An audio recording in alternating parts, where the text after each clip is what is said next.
नमस्कार भारत। तो आज हम लोग सूक्ष्म जीव के बारे में जानेंगे। ठीक है, तो दुनिया में जितना भी सूक्ष्म जीव है उसके बारे में एक मोटा मोटी जानकारी हम फटाफट जान लेते हैं। ठीक है, आराम से समझेंगे। ये सूक्ष्म जीव के बारे में है, याद रखिएगा। सूक्ष्म को अंग्रेजी में माइक्रो कहते हैं। आप लोगों ने माइक्रोस्कोप देखा होगा, जहां पर पेशाब पैखाना जांच होता है, तो सूक्ष्म जीव को उसी मशीन के द्वारा यानी सूक्ष्मदर्शी के द्वारा ही देखा जा सकता है।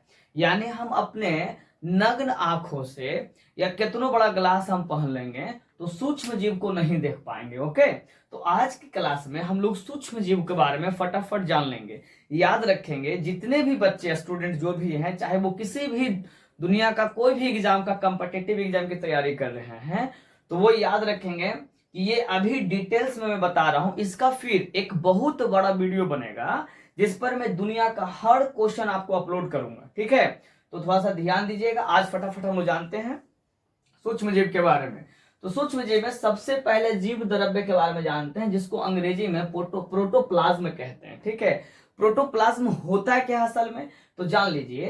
प्रोटोप्लाज्म की सबसे पहले खोज किसने किया था? मैं सभी बच्चों को कहता हूं कि इंग्लिश नाम और हिंदी नाम दोनों याद करके चलेंगे बेटा। ओके, याद रखिएगा। कई बार ऐसा होता है ना कि आप क्वेश्चन बना रहे हैं, ठीक है, अब आपको उसका अंग्रेजी नाम याद है या आपको उसका हिंदी नाम याद है, तो बड़ी जल्दी से आप कैच कर लीजिएगा। लेकिन सिर्फ आप रट के चले हो जी जीव द्रव्य, इंग्लिश नाम और हिंदी नाम दोनों कंपटीशन के लिए जरूरी है।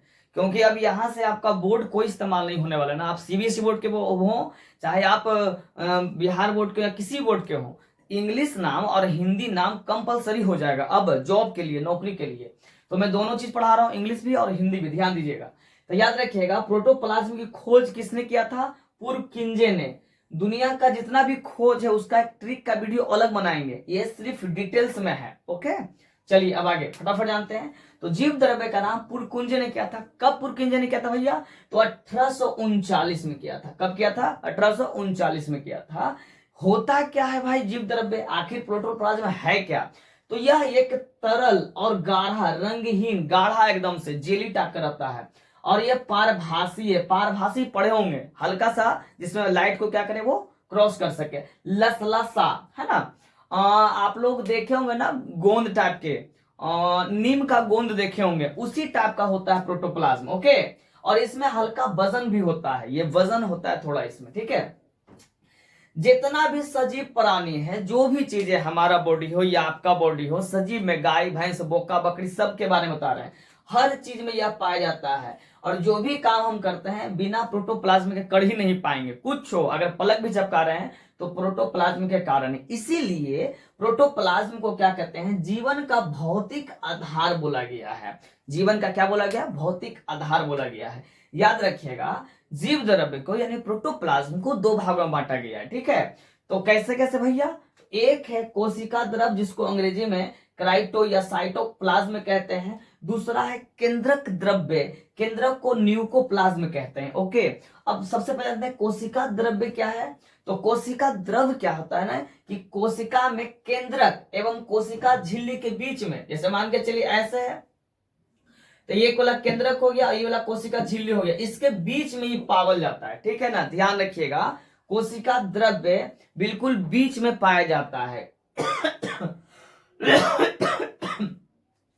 और केंद्रक द्रव्य जो होता है वो क्या होता है?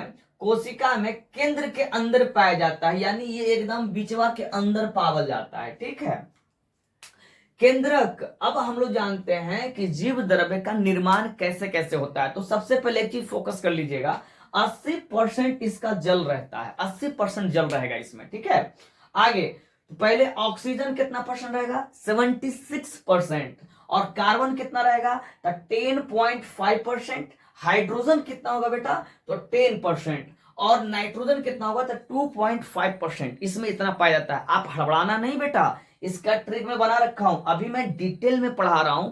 मेरी जितने भी शॉर्ट्स वीडियो आएंगे उसमें इस सब का ट्रिक्स आएगा, इसलिए नो टेंशन। लेकिन मैं रिक्वेस्ट करता हूं कि बहुत अच्छा अगर नौकरी करना चाहते हैं आप, तो डिटेल्स में पढ़ना पड़ेगा। ठीक है, प्रेशर के लिए हम हैं, जहां भी दिक्कतें होंगी आप मुझे कहोगे। ओके, ध्यान रखिएगा, इसमें यानी जीव द्रव्य में क्या होता है, अकार्बनिक और कार्बनिक यौगिक का रेशियो बताया गया है, यानी अनुपात बताया गया है 81 और 19 का। फिर से बताइएगा जीव द्रव्य में रेशियो कितना है कार्बनिक और अकार्बनिक का। ध्यान दीजिएगा, मैंने अभी बताया कार्बनिक और अकार्बनिक का, जबकि पूछता है अकार्बनिक और कार्बनिक का। ध्यान से, अगर अकार्बनिक आगे है तो 80 आ जाएगा, देखिएगा यहाँ पे लिखा हुआ है, और अकार्बनिक अगर होगा तो याद रखिएगा 19 हो जाएगा। अगर इसको उलट देगा ना कि जीव द्रव्य में कार्बनिक और अकार्बनिक का रेशियो क्या होगा, तो इधर से पलट के ध्यान से क्वेश्चन को देखिएगा, उसके हिसाब से मारिएगा। ओके, ध्यान देना है, नौकरी लेना है किसी भी सूरत में, ठीक है ना। एकदम जोर शोर लगा दीजिए, जितना होगा मैं पूरा कोशिश करूंगा, मैं पूरी मदद करूंगा आप लोगों को वर्दी पहनाने तक, ठीक है। चलिए अब आगे फटाफट जानते हैं। अब आते हैं सबसे पहले कोशिका के बारे में जानते हैं, ठीक है। तो याद रखिएगा, कोशिका जो है, कोशिका है ना, जीवन की सबसे छोटी कार्यात्मक एवं संरचनात्मक इकाई है, ठीक है। यानी हमारा आपका निर्माण जो है वो कोशिका के द्वारा ही हुआ है। अब ये जो परिभाषा जो मैं बता रहा हूं कि हर सजीव का निर्माण कोशिकाओं ने किया था, इस सबसे पहले दो वैज्ञानिक थे। कितने वैज्ञानिक थे? दो वैज्ञानिक थे, एक सलाइडन थे और एक स्वान महोदय थे। इन्होंने ही इसका प्रतिपादन किया था। ध्यान दीजिएगा, पूछता है कि हर सजीव का निर्माण कोशिका से हुआ है, यह परिभाषा किसने दिया था? तो याद रखेंगे सलाइडन ने और स्वान ने, ठीक है ना। कोशिका सिद्धांत का प्रतिपादन किया था, है ना। कोशिका के अध्ययन जो कहलाता है उसको क्या कहते हैं? तो उसको साइटोलॉजी या काइटोलॉजी कहते हैं। ध्यान दीजिएगा, ठीक है। अब ध्यान देना है कि सबसे पहले कोशिका की खोज किसने किया था, ठीक है। तब कोशिका याद रखिएगा केसिया हुकवा में फंसा के लावल गया था। तब हुकवा में फंसा के आदमी मर न जाएगा जी, है कि नहीं।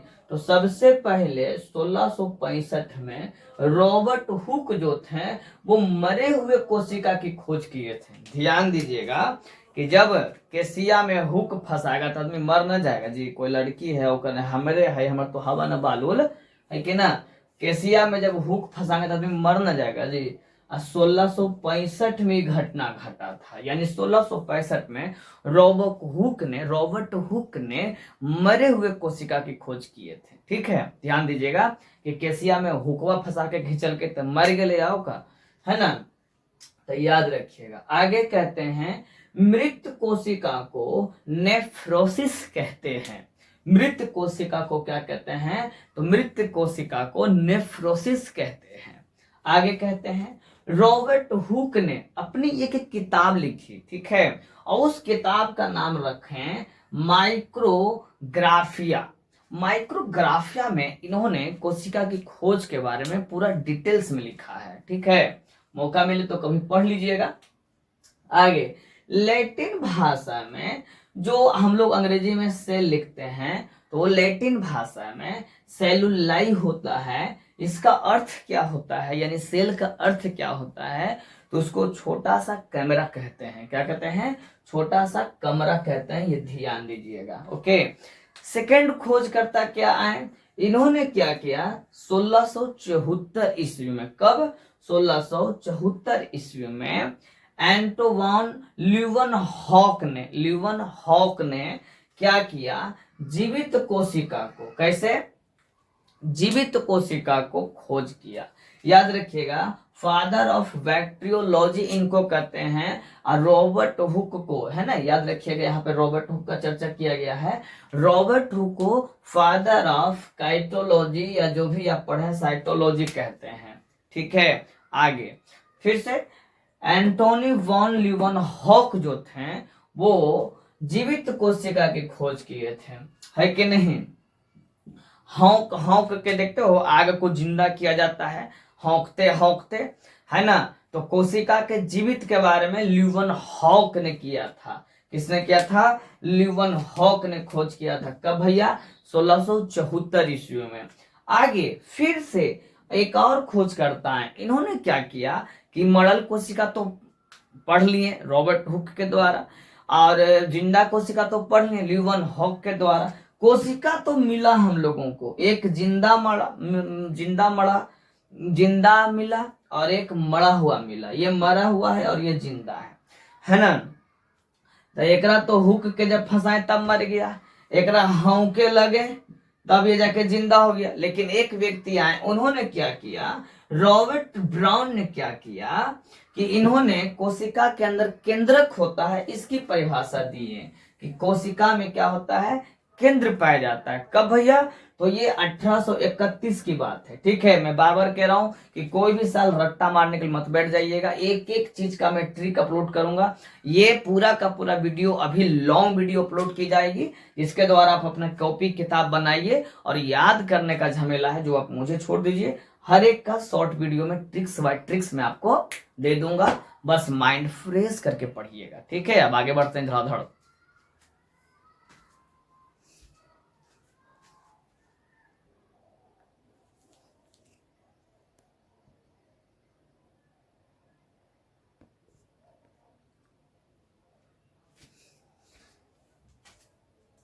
चलिए, अब जैसे यहाँ पर तो हमने पढ़ा है कि हर सजीव का निर्माण कोशिका से हुआ है। इसको दिया था किसने किसने, तो स्लाइडन ने और स्वान ने। याद रखिएगा, स्लाइडन और स्वान ने यह बताया था कि सजीव का निर्माण जो है वो कोशिकाओं के द्वारा हुआ था। यह परिभाषा 1839-38 के आसपास में आ गई थी। लेकिन इन दोनों ने यह नहीं बताया था कि असल में कोशिका का निर्माण कैसे होता है या असल में विभाजन होता है भी कि नहीं होता। यह वर्ष 1855 में, कब, 1855 में रडोल्फ विर्चो नामक एक वैज्ञानिक आए, इन्होंने बताया कि कोशिका विभाजन करता है। ध्यान दीजिएगा, कोशिका क्या करता है, विभाजन करता है। किसने दिया था, रडोल्फ विर्चो ने। ओके, याद रखिएगा, इन्होंने बताया था कि कोशिका का निर्माण कैसे होता है। तब कोशिका जो है अपने नए कोशिका का निर्माण पुराने में से जब विखंडन होता है, अलग होता है, तो ओकरे में से नया वाला बन जाता है। इस परिभाषा को किसने दिया था, रडोल्फ विर्चो ने। बड़ा ध्यान से, अकबकाना नहीं है, ज्यादा आराम से समझिएगा। हर शरीर का, हर सजीव का निर्माण कोशिका से बना है। इसको किस किसने दिया था जवाब, स्लाइडेन और स्वान ने। ठीक है, 1838-39 का समय परिभाषा आया था, लेकिन 55 में रडोल्फ विर्चो ने परिभाषा दिया। देखिए, बना तो कोशिका का है, ये तो स्लाइडर ने बता दिया हम लोगों को। लेकिन विर्चो को क्या कहना था कि आखिर निर्माण कैसे होता है भाई, है ना, विभाजन होता है कि नहीं, टकराव होता है कि नहीं, टूटता है कि नहीं, बनता है कि नहीं, इसको विर्चो ने लाया था 1855 में। बस हो गया खत्म। ठीक है, चलो, जैसे मटका मट्टी का बनता है, किसने बता दिया, स्लाइडन और स्वान ने। लेकिन अब एक व्यक्ति आए, है ना, रडोल्फ विर्चो, उन्होंने कहा कि मट्टी का बना हुआ घैला, उसमें अलग अलग छोटे छोटे सेल होते हैं, है ना, अलग अलग कंकड़ होते हैं। तो इसके बारे में बताया था किसने, रडोल्फ विर्चो ने। ठीक है ना, ध्यान दीजिएगा। ओके, निर्माण कैसे कैसे होता है ये सब बताए थे रडोल्फ विर्चो। यानी घड़े का निर्माण कैसे होता है, स्लाइडन और स्वान ने बता दिया कि मिट्टी से घैला बनता है। ठीक है, यानी हमने का शरीर कोशिका से बनता है। ठीक है, लेकिन विर्चो ने क्या किया, इन्होंने 1855 में बता दिया कि मिट्टी का निर्माण कैसे होता है, यानी कोशिका का निर्माण कैसे होता है। बस हो गया खत्म, ज्यादा जरूरत नहीं है। अब याद रखिएगा, सबसे छोटी कोशिका जो होती है वो माइक्रोप्लाज्मा की होती है।